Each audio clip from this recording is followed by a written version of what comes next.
Hello বন্ধুরা, আসসালামু আলাইকুম। কী অবস্থা সবার, কেমন আছেন? আশা করি সকলেই অনেক ভালো আছেন।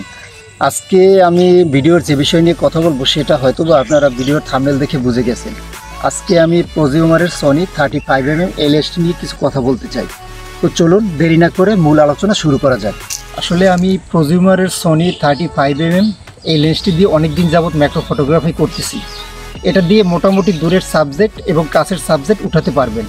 এটা কেমন, এটার ব্যাকগ্রাউন্ড ব্লার কেমন আসে, ব্যাকগ্রাউন্ডের বুকে কেমন আসে দেখতে পারবেন আপনারা এই ভিডিওতে।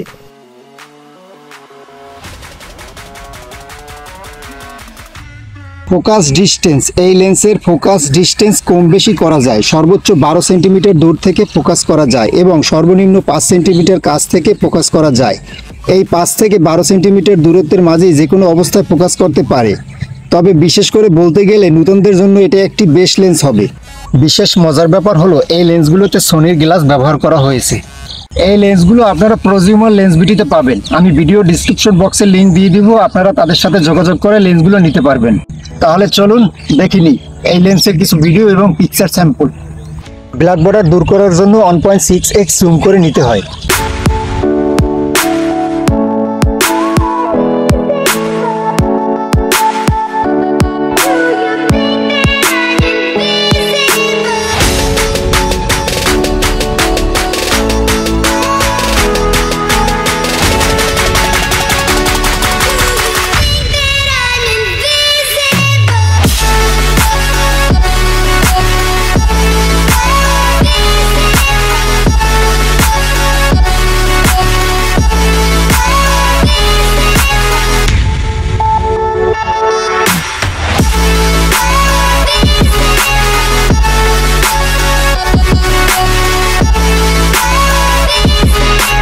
ভিডিওটি ভালো লাগে থাকলে চ্যানেলটি সাবস্ক্রাইব করে পাশে থাকবেন আর আপনাদের মতামত অবশ্যই কমেন্টে জানাবেন। আল্লাহ হাফেজ।